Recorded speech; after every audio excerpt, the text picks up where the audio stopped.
Good morning, students. Today we are going to study our first chapter in the another book, Triumph of Surgery.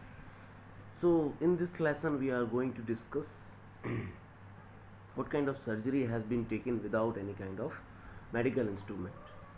Means this is a story. The affection. This is the story of the affection, means pyar of a lady towards his dog, towards her dog. Sorry. अपने कुत्ते से वो जैसे प्यार करती है उसके बारे में बताया गया है. So in the starting there is a small phrase has been given. So what is the mean? Let understand it. Tricky, a small dog, is prepared and overfed by his rich mistress. So we can understand Tricky was the name of the dog who has been so much loved by his rich mistress. Rich mistress means अमीर जो उसकी मालकिन थी. He falls seriously ill. Here, student, you have to understand one thing which I am going to mark it. ये जो दिया गया है, ये थोड़ा सा विंडो गड़बड़ हो गई, मुझे नीचे लाना पड़ेगा. हाँ, अब इसको देखिए. ये ही यहाँ पर जो ये दिया गया है, ही वैसे नॉर्मली जो डॉग है वो एक न्यूटर जेंडर में आता है. तो यहाँ पर इसको ऐसे समझिए कि यहाँ ही क्यों आ रहा है, because Tricki has been treated as a human being. He fall seriously ill and his mistress consults a veterinary surgeon. Veterinary means होता है जो जानवरों के डॉक्टर होते हैं, उनसे कंसल्ट करती है. Does he perform an operation? Does the dog recover? Recover means क्या वो सही हो पाया, क्या उन्होंने कोई ऑपरेशन किया, मोटापे का इलाज कर पाए डॉक्टर साहब, ये हमें पढ़ना है. Read and find out what why is Mrs Pumphrey worried about Tricki. What does she do to help him? Is she wise in this? What does I refer to in this story? अब I was really worried about Tricki this time. I here refers to the author of the story, writer of the story. Means ये जो doctor साहब है यही हैं आई. तो आपसे ये क्वेश्चन जैसे पूछा जाए, I was really sorry, who does I refer to in this story? तो यहाँ पर ये आंसर सीधे सीधे समझ लीजिए कि I was real, I here refers to the doctor or the author of the story, narrator of the story. I was really worried about Tricky this time. I had pulled up my car when I saw him in the street with his mistress, and I was shocked at his appearance. He had become hugely fat, like a blotted sausage, with a leg at each corner. His eyes, bloodshot and rheumy, stared straight ahead, and his tongue lolled from his jaws. So, what is the meaning of the first paragraph? I was really worried about Tricki this time.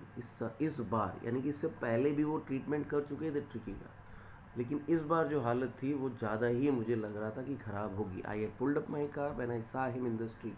मैं अपनी car को parking में लगा ही रहा था जब मैंने उस कुत्ते को देखा गली में विद हिज मिस्ट्रेस, अपनी मालकिन के साथ. And I was shocked at his appearance. उसका जो अपीयरेंस था, यानी कि वो जिस तरह से दिख रहा था, वो देख के मैं चौंक गया. और ये चौंकना स्कैरी था. He had become hugely fat, बहुत मोटा हो गया था, लाइक ए ब्लॉटेड सॉसेज.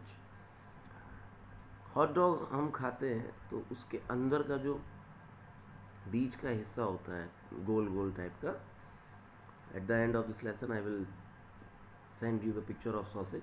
तो वो मोटा सा सॉसेज लग रहा था with a leg at each corner.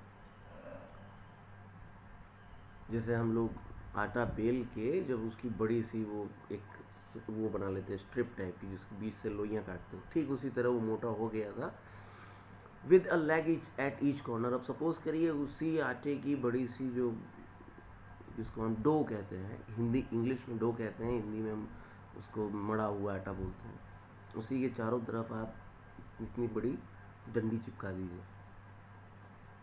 ये हो गया. तो ऐसा वो दिख रहा था. हिज आइज ब्लडशॉट एंड र्यूमी, उसकी आंखें लाल पड़ रही थी, बाहर से निकली पड़ रही थी. स्टेयर्ड स्ट्रेट अहेड, बाहर की तरफ वो देख रहा था. And tongue lolled from his jaw, उसकी जीभ बाहर की तरफ लटक रही थी. दैट मीन्स वो इतना फैटी हो गया था कि उसे सांस लेने में प्रॉब्लम आ रही थी. आंखें तभी बाहर निकलती जब बॉडी सही से सांस ना ले पाए, तुम्हारी आंखें बाहर निकलने लगती हैं. Mrs Pumphrey hasten to explain. अब देखिए, जब कोई चोरी करता है, गलती करता है, तो उसके बाद जब उससे पूछा जाए कि तुमने ऐसा क्यों किया, तो वो हेस्टेंड यानी हिचकिचाए रही थीं क्योंकि उनकी चोरी पकड़ी गई थी, और बिना कुछ बोले ही उन्होंने शुरू कर दिया, पूछे ही उन्होंने बोलना शुरू कर दिया। ही was so listless mister Harriet, now the author name has been revealed. अब हमारे जो कहानी है उसमें ऑथर का नेम बाहर निकलता है, नाम उनका क्या है, मिस्टर हैरियट। तो I here refers to mister Herriot, he was so listless, ये बहुत ही ज़्यादा कैसा है, कमज़ोर सा दिख रहा था। He seem to have no energy, अंदर तो दिख ही नहीं रही थी कि इसके अंदर थोड़ी बहुत भी ताकत है। I thought he must be suffering from mall nutrition, mall nutrition means कुपोषण। तो डॉक्टर साहब से मिसेस फम्प्रे से बोली that actually sir my dog was looking so energyless, so that's why I thought that he must be suffering from malnutrition, so I have been giving him some little extra between meals to build him up. So as you advised me what kind of meal has been given to him, before in between those meals I have given some extra to build him up. उन्होंने कहा कि देखिए doctor साहब आपने जो खाना बताया था तो वो खाने के अलावा चूँकि मुझे ऐसा लगा कि बहुत ज़्यादा कमज़ोर से दिख रहा है, मैंने कुछ और भी दे दिया इसको बीच में। और वो और क्या था, देखिए सब मॉल्ट मीन्स होता है जैसे कि चावल का पानी, ऐसा जिसमें एनर्जी ज़्यादा होती है। कॉड लिवर ऑयल, मछली का तेल, and ball of Horlicks at night to make him sleep. तो ये थोड़ा बहुत मैंने केवल एक भगवाना हॉर्लिक्स पिलाती रही और कुछ नहीं किया मैंने, नथिंग मच, रियली ज़्यादा कुछ नहीं खिलाया। And did you cut down on the sweet things as I told you? Now doctor asked him again, what about the sweet things which I have told you to not to give him? उन चीज़ों का क्या हुआ, उन मीठी चीज़ों का जो मैंने आपसे कहा था कि इसको मत देना। Oh I did for a bit, मैंने इसको दिया थोड़ा सा, but he seem to be so weak I had to relent, लेकिन इतना कमज़ोर हो गया था कि मैं मना नहीं कर पाई, अपने आप को रोक नहीं पाई। He does love cream cakes and chocolate, so I can't bear to refuse him. अब चूँकि मैं खाती थी, ये भी देखता था, इसलिए मैं इसे मना करने की हिम्मत नहीं जुटा पाई। I looked down again at the little dog, मैंने दोबारा से उस छोटे कुत्ते को देखा। दैट वॉज द ट्रबल, ये एक ट्रबल थी। Tricki's only fault was greed, Tricki की एक समस्या थी क्योंकि उसके जैसे प्राणियों में होती है लालच। They do not know, actually पहले थोड़ा समझिए यहाँ पे कि except human being, not any other animal will stop eating until it feel some kind of anxiety. जब तक खाना नहीं बंद करते हैं, जब तक उनको अपने अंदर कोई तकलीफ नहीं लगती कि अब गड़बड़ हो रहा है। हमको ये पता होता है कि मैं कितना खाना है और कितना नहीं, but a dog can not understand it. तो अब हम देखिए इसको आगे करते हैं। Mrs Pumphrey has tend to explain he was so list, यहाँ पे हो गया था।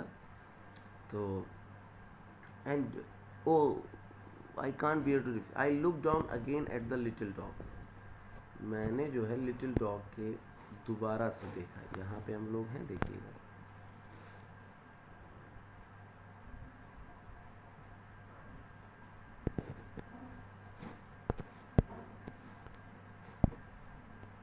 I looked down again at the little dog. Little dog again at the little dog. That was the trouble. ये एक समस्या थी, मैंने पढ़ा दिया। He had never been known to refuse food. वो कभी खाना मना करना, खाने को मना करना जानता ही नहीं था। He would tackle a meal at any hour of the day or night. कभी भी खा सकता था, कुछ भी खा सकता था। And I wondered about all the things Mrs. Pumphrey had not mentioned. मुझे ज़्यादा चिंता जिस बात की थी, मिसेस पंपरे ने जिन चीज़ों को एक्सप्लेन नहीं किया था। Are you giving him plenty of exercise? So the next question of doctors was, does she given him plenty of exercise as the doctor advise to her? जैसा कि डॉक्टर ने एडवाइस किया था कि भाई इसको जो है एक्सरसाइज करवा रही थी आप। Well he has his little walks with me as you can see. हाँ देखिए, जैसे मैंने गोद में लेके इसको पैदल चल रही हूँ, ऐसे ही एक्सरसाइज करता रहा। But Hodgkin the gardener has been down with lumbago, so there has been no ring throwing lately. अब चूंकि मेरा नौकर कहीं चला गया है, इसलिए जो रिंग थ्रो करने वाली एक्सरसाइज थी वो आजकल नहीं हो रही है। I try to sound saver, now I really mean this. अब मैंने कुछ गंभीर होकर उनकी तरफ मुड़ के कहा, कि देखिए अब जो मैं कुछ कहने जा रहा हूँ ये निश्चित रूप से बहुत गंभीर है. If you don't cut his food write down and give him more exercise, he is going to be really ill. If you do not do as I advised you, if you do not cut down the food of the dog, if you do not start the exercise of the dog, Mrs. Pumphrey realized this thing that your dog is going to be really sick. उन्होंने कहा कि देखिए अगर आप खाना देना इसको बंद नहीं करेंगी जो आप दे रही हैं, और इसके बाद एक्सरसाइज अगर आप नहीं करवाएंगी तो ये बहुत बीमार पड़ने वाला है. You must harden your heart and keep him on a very strict diet. आपको अपने दिल को कड़ा करना होगा. You have to be strict and also gave him a strict diet. Mrs. Pumphrey wrung his hands. हाथ रगड़े ऐसे. Oh, I will, Mr. Harriet. I am sure you are right, but it is so difficult. मुझे लगता है कि ये बहुत difficult है. So very difficult. ये बहुत ज़्यादा डिफिकल्ट है. She sat off, head down along the road as if determined to put the new ragmi into practice immediately. उन्हें ऐसा वो इस तरह बिहेव करने लगी, अपना सर नीचे कर लिया, हाथ रगड़ने लगी, घुटने के बल ज़मीन पे बैठ गई, जैसे कि ये कुत्ते को ना करके उनको खुद को करना है. I watch their progress with growing concern. Tricki was tottering along in his little tweed coat. He had a whole wardrobe of these coats for the cold weather and a raincoat for the wet days. He struggled on, dropping in his harness. I thought it would be long before I heard from Mrs. Pumphrey. I watch their progress with growing concern. उनकी जो progress हो रही थी मैं देख रहा था. Tricki was tottering along in his little tweed coat. Tottering चल रहा था, अपने चल क्या रहा था, एक तरह से लेटा हुआ था. On his little tweed coat he had a whole wardrobe of these coats for the cold weather. उसके पास पूरी की पूरी एक अलमारी भरी हुई थी अलग अलग कपड़ों की, अलग अलग मौसम के लिए. He struggled on. वो एक तरह से संघर्ष सा करता था. Dropping in his harness. I thought it would not be long before I heard from Mrs Pumphrey. मुझे लगा कि यही चीज़ दोबारा सुनने को मिलेगी. The expected call came within a few days. जब मैं उनको मना करके आया, लेकिन मुझे पता था कि मिसेस पंपरे अपने आप को काबू नहीं कर पाएंगी और ये काम फिर से होगा, मुझे यहाँ फिर से आना पड़ेगा. And the expected call came within a few days. कुछ ही दिनों में एक्सपेक्टेड कॉल आ भी गई. Mrs Pumphrey was distraught. Tricki would eat nothing. Distraught means बिल्कुल भरे हुए गले से बोल रही थी कि ट्रिकी कुछ नहीं खा रहा है. Refuse even his favourite dishes. यहाँ तक कि उसने अपनी फेवरेट डिशेज भी खाने बंद कर दिए हैं. And besides he had bouts of vomiting. वो बहुत सारी उल्टी कर रहा है. Spend all his time lying on a रग फेंटिंग. वो अपना ज़्यादातर टाइम लेटे हुए और हाँफते हुए बिताता है. Did not want to go for walks. कहीं नहीं जाना चाहता है. Did not want to do anything. कुछ भी नहीं करना चाहता है. I had made my plans in advance. As I have expected that this will be the condition of Tricky, I have made my plan in advance. मुझे पता था कि ऐसा होने जा रहा है, इसलिए मैंने अपना प्लान एडवांस में बना रखा था. The only way was to get Tricky out of this house was for a period. और जो प्लान था वो ये था कि ट्रिकी को इस घर से बाहर निकाल के ही ले जाएंगे, तभी काम सही रहेगा. I suggested that he be hospitalized for about a fortnight to be kept under observation. I suggested that he be hospitalized. उसको एडमिट करना पड़ेगा for about a fortnight, कुछ रातों के लिए या रात भर के लिए. to be kept under observation. उसको ऑब्जर्वेशन में यानी कि अपने मॉनिटरिंग में रखना पड़ेगा. The poor lady almost swooned. यानी कि झटका सा लगा बिजली के करंट जैसा. She was sure he would pine and die if he did not see her every day. तो सी वॉज श्योर, वो पक्की थी, ही वुड पाइन, कि वो मर जाएगा, भूखे मर जाएगा अगर वो उसे रोज़ उसकी केयर नहीं करती है. But I took a firm line. मैंने बिल्कुल सीधी सादी बात उनको बता दी थी. Tricki was very ill and this was the only way to save him. कि ट्रिकी पूरी तरीके से क्या था, अब बुरी तरह बीमार था और अब उसको बचाने का एक ही तरीका था कि उसको मैं अपने साथ ले जाऊँ. I thought it best to take him without delay. और मैं तो चाहता था कि अभी. And followed by Mrs Pumphrey's wailings I marched out to the car carrying the little dog wrapped in a blanket. अब देखिए थोड़ा सा इसको पीछे से पढ़िए. I thought it best to take him without delay. मुझे लगा कि अभी के अभी ले जाना सही रहेगा. एंड फॉलोड बाय मिसेस हम्फ्रेज वेलिंग. और मैंने उठाया और चल दिया. पीछे पीछे वेलिंग्स, मिसेस हम्फ्रेज जो धाड़ मार के रो रही थी, वो मैं सुन सकता था. I marched out to the car carrying the little gold wrapped in the blanket. मैंने उस कुत्ते को एक ब्लैंकेट में लपेट रखा था. The entire staff was roused and maids rushed in and out bringing his day bed, his night bed, favourite cushions, toy and rubber rings. मैंने उसको जैसे ही गोद में उठाया, घर में जो है हड़कंप मच गया.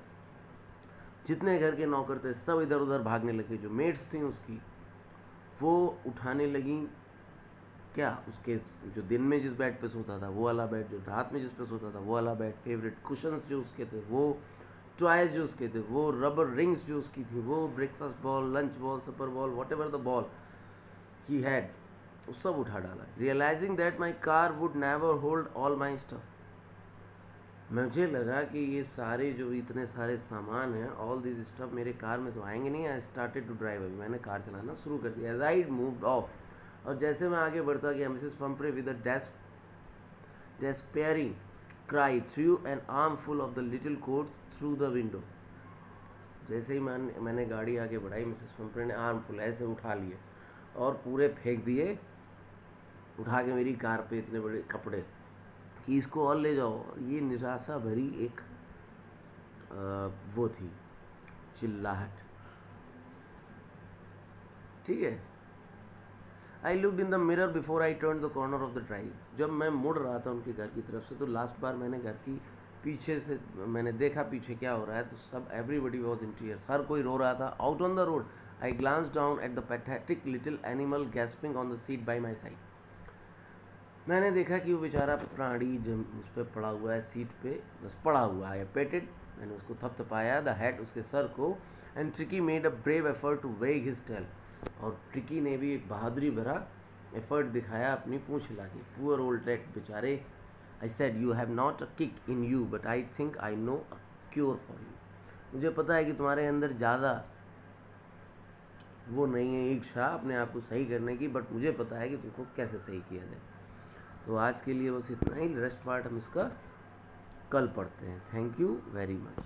Have a great day.